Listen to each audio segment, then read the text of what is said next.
Don't be surprised at a road transport man showing you a railway station. Mr. Smythe, the station master at Killin, could tell you that road and rail work very much side by side these days. Here's an example from my depot. I'd like to tell you about it. Bert Lowe and his pals were no railwaymen, though for 2 years they lived and slept on the line. Well, not exactly. Now, why did they find themselves in this particular situation? First, let me say they were all hand-picked. Bob Cuthbertson, the youngest, a fine loader and driver. Canny Geordie Joyner, 58 and 38 years in transport. Dave Oliphant, the man in charge.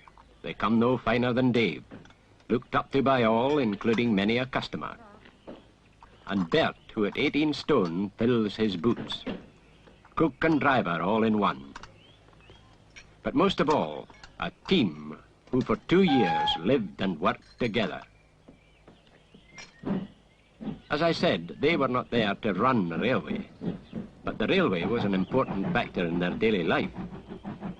In fact, what the train brought up Glenogo was what they were there to take away, which was why Mr. Smythe, the station master, could often be seen talking to Dave Oliphant. That was in the nature of the whole operation. Every morning at 6, that was the deadline. In front of them, a journey to be measured not so much in distance as by the nature of the going.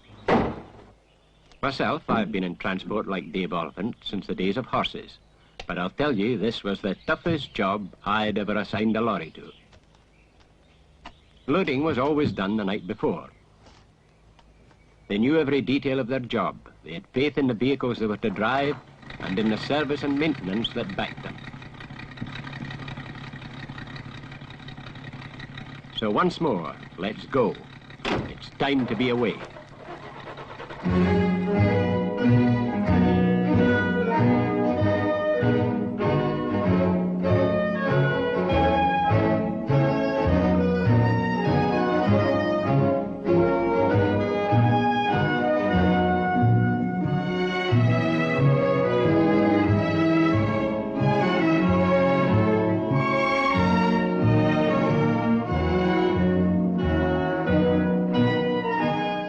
Only 22 miles distance, but with 7.5 tons of cement aboard, the route placed tremendous strain on gears and brakes, and on men. Ask Bert, even with his 18 stone and 30 years experience, what it felt like once they turned onto the new road at Kennock.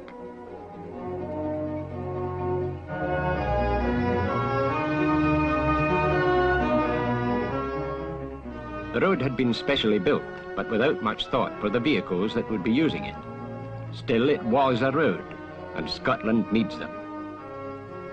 This one, when the job was done, would be taken over by the council, for it linked Glenlochy with Glenlyon.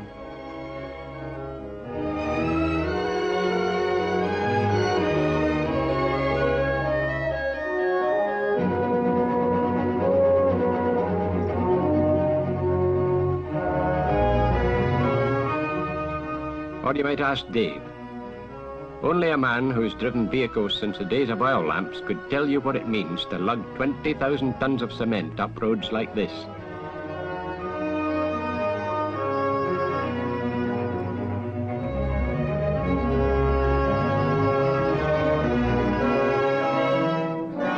This is country where nature, for all her savage beauty, can play a dirty trick or two.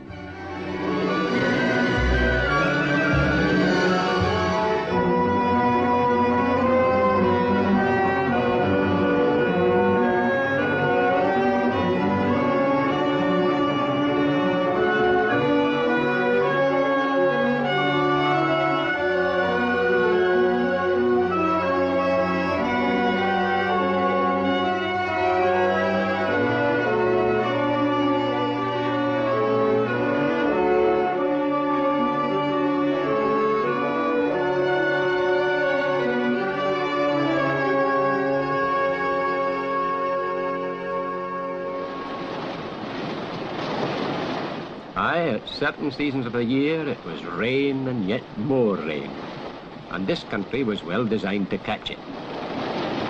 That river can rise 6 feet in as many hours.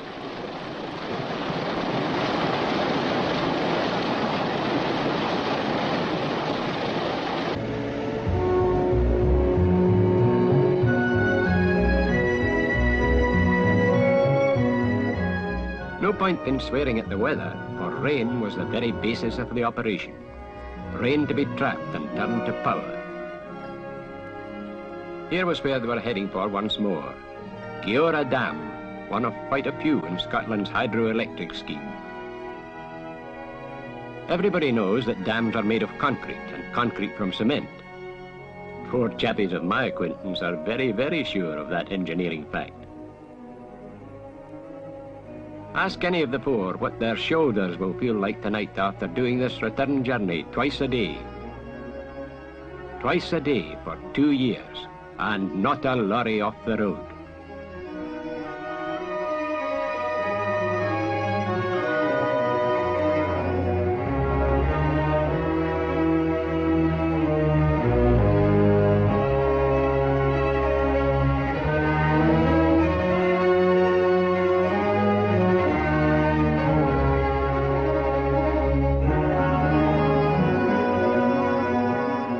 They had plenty of time to ponder the natural beauties of their country, but up here only a fool would take his eyes off the road for long.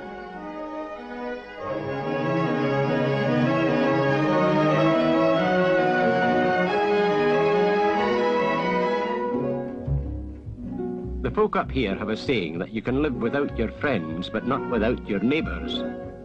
More or less the same prevails, it has to, with those who work here.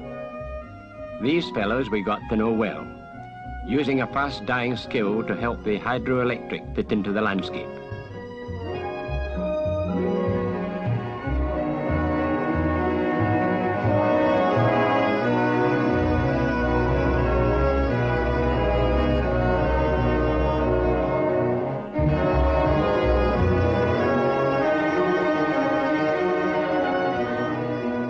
I suppose it's natural for these inhabitants to feel they have the right of way.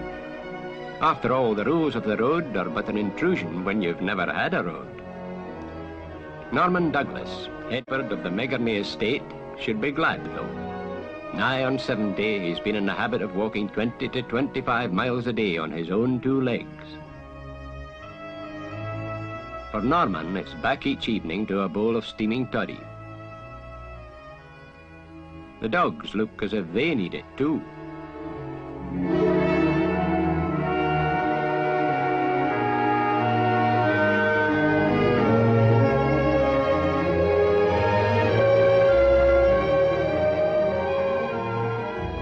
And now they're almost there. But the last approach to Geora is no place to get excited. It's a bad stretch.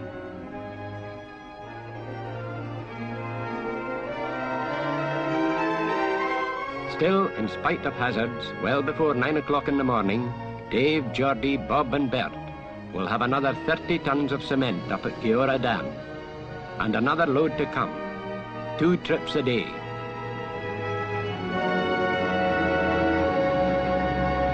$20,000 tons were carried at 7.5 tons per lorry per trip.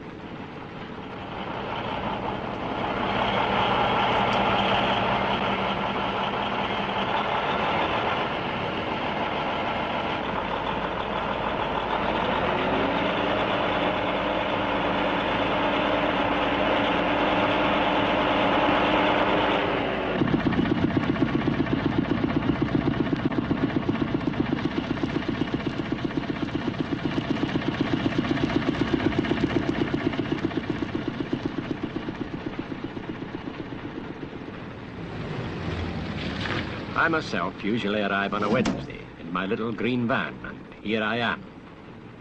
I used to look forward to it, a little chat with the boys to see how they were faring. They always seemed happy enough, though they only saw their families at weekends, and sometimes not even then. Bambi and her daughter, I should explain, were a walking tribute to the Blarney. The Irish navvies had trained them. They were fussy too, milk chocolate only. Bambi even knocked at the cookhouse door with her pretty head.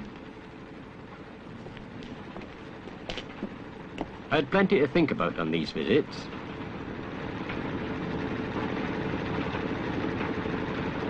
When you see an 8-wheeler, for example, taking tunnel rails down a gradient of 1 in 4, it brings home to you the hard realities of what a vehicle has to put up with under conditions like these.